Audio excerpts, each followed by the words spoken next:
Assalamualaikum warahmatullahi wabarakatuh. My name is Devara Zizio Chamonika. This is my 8th recording video this week. I am still looking the text and focusing on my pronunciation. So, for the past 20 years, I've been helping Malaysian and other Southeast Asians to speak better English. And through training thousands of Swedish Asians, I've discovered a very surprising truth. I've discovered that how well somebody communicates in English actually has very little to do with their English level. It has a lot to do with their attitude toward English. There are people out there who have a very low level of English, and they can communicate very well.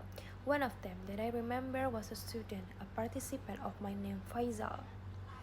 He was a factory supervisor, English level very low. But this guy, he could just sit and listen to anybody very calmly, clearly, and then he could respond, absolutely express his thoughts beautifully at a very low level of English. So today, I want to share with you what is so different about people like Faisal. How do they do it? And second of all, why is this so important not only to you, but to your children, to your community, and to the future of Malaysia? And third of all, what's one thing you can do starting today? If you want to speak with that calm, clear confidence that people like Faisal have, first of all, what is so different? How do people like Faisal do it? To answer that question, I'm going to take you back about 10 years, okay? I was training staff at that time, and my daughter at that time was taking piano lessons. And I start to notice two really strong similarities between my daughter's attitude or thinking toward playing the piano and a lot of Malaysian thinking or attitude toward English. First of all, I should tell you my daughter absolutely hated piano, hated the lesson, hated practicing. This is my daughter practicing piano, okay? This is as good as it got.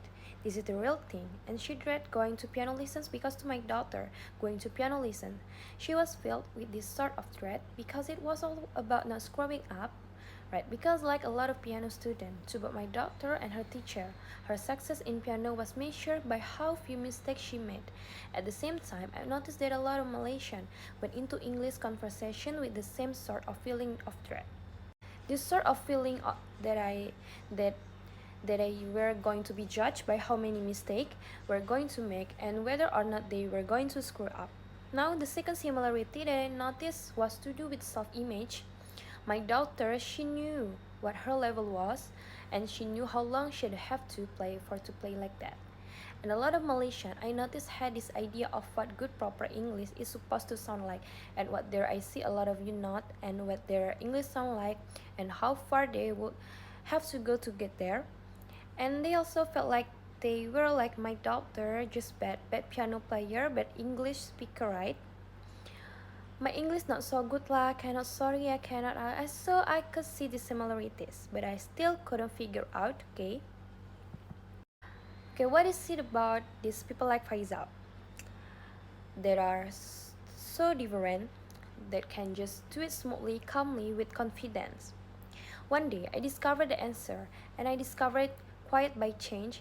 It was a day when my computer broke down, and I had to go to a cyber cafe. Okay, it was my first time, and I discovered cyber cafes are disgusting places, okay? They're really gross, they're smelly, and they're filled with boys. And there are playing noisy, violent games. They're just disgusting places. But I had to go there, so I sat down and I start noticing this guy beside me, and I become very interested in this guy next to me.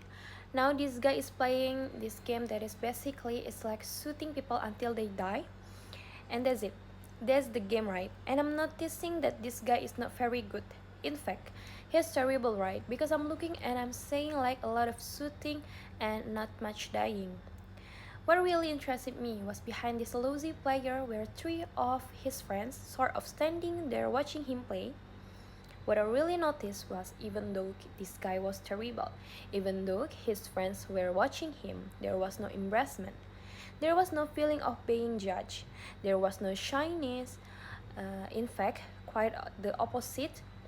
He was totally focused on the bad guy, smile on his face. All he can think about is killing these guys, right?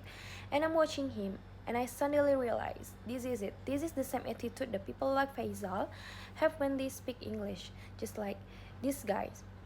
When Faisal goes into an English conversation, he doesn't feel judged, he's entirely focused on the person that he is speaking to and the result he wants to get.